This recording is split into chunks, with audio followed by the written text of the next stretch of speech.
step out of their rooms. They have to remain inside. Cocktail party posters, the ads now say stay safe. Isolation facilities, there are also quarantine sites in Metro Manila for around 1,000 infected patients.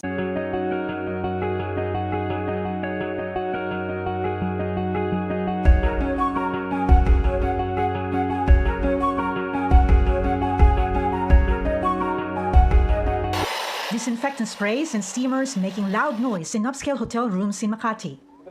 Breakfast buffets are out.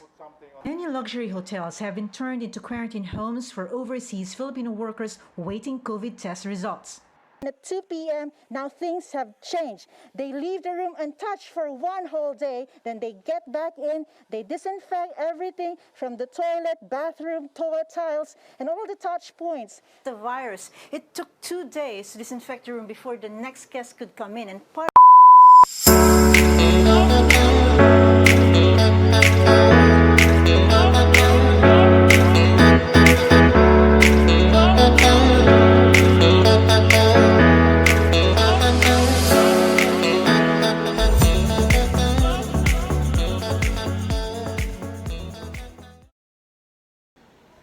Good day, panels. I'm Irely Manzanero and I will present to you the researcher's title, The Experiences of OFWs in Facility-Based Quarantine During Crisis, the Case of Selected Hotels in Manila.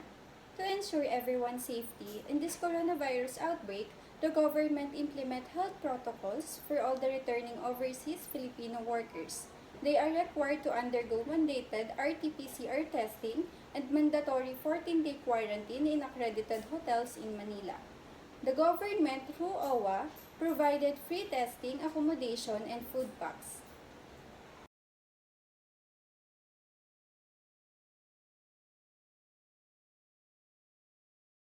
For the statement of the problem, the researchers aims to find the answer regarding to the question, what are the observations of the OFWs in the hotels and its services during quarantine?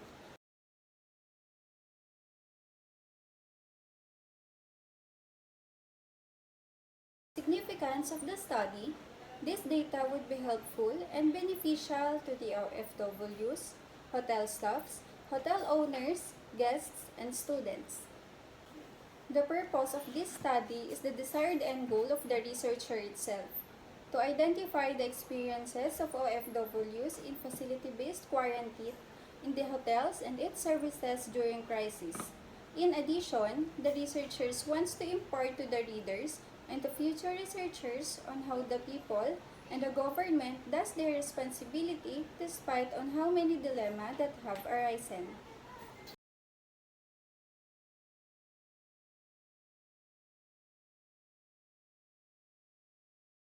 My name is Ella Maria Sapuyan and I'm discussing the scope and limitation of the study. The main focus of the study is on the experiences of the OFWs in the facility-based quarantine during crisis. The researchers will only focus on the experiences of the OFWs in hotel and its services. The analysis of the study were collected from the OFWs who have been experienced being quarantined in the selected hotels in Manila only.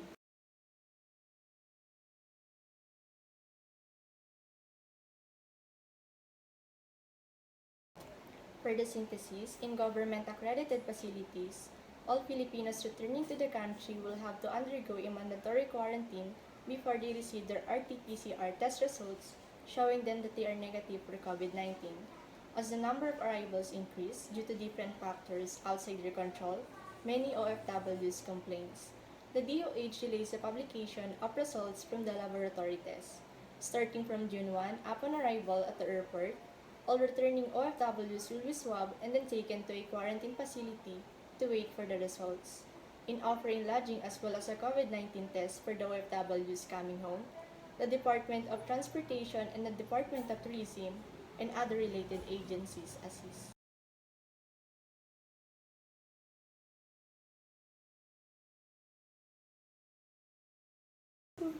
For the research design, the researchers use a qualitative type of research.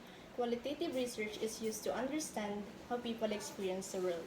The researcher's objective is to identify the experiences of OFWs in the hotels and its services during facility-based quarantine. Therefore, the research design that the researchers will utilize is a qualitative type of research to be able to analyze and understand the respondents' point of view. Moreover, this type of method are used to answer questions about experience, meaning, and perspective, most often from the standpoint. There are also two other government projects, Balik Probinsya, Back to the Province, and Hatid Probinsya, Send Out to the Province, which have been applied to the return of OFWs to their home provinces. Dole invested 1.5 billion pesos each to allocate cash aid to displaced OFWs, including those who returned home. Under the Abot Kamay ang Pagtulong AKAP scheme, 150,000 displaced OFWs could be supported with 10,000 pesos cash grants. It will be beneficial and important to schedule future arrivals with data on how many OFWs are expected to be repatriated in the coming months.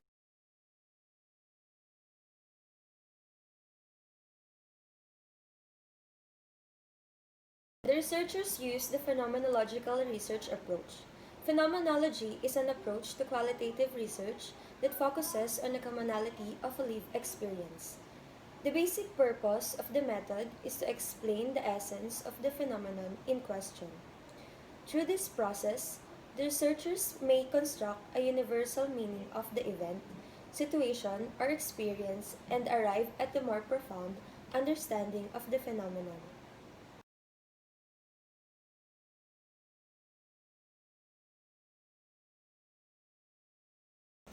For the research locale, this study began last September 2020 and continued a virtual platform until a pre-oral in January 2021. The respondents will come from OFWs who have undergone quarantine based on facilities in Manila hotels.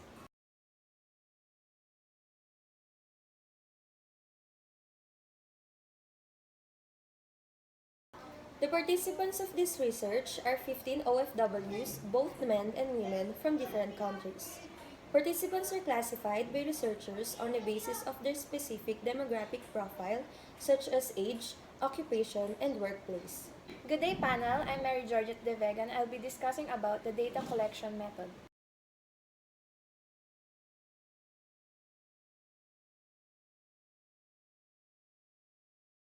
The researchers have conducted a dissemination of letter for the participants after it was approved by the advisors. After the approval, an arrangement was made in order to ensure that the respondents will have enough time to answer the question. The researchers used an interview through Microsoft Word and online platform as the main data gathering instrument.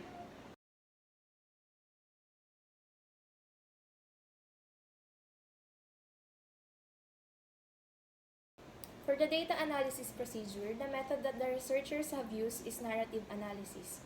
This method involves the reformulation of stories presented by the respondents. In addition, the researchers use narrative analysis method since it is a common method that is used to better understand a person's experiences or a collective experience.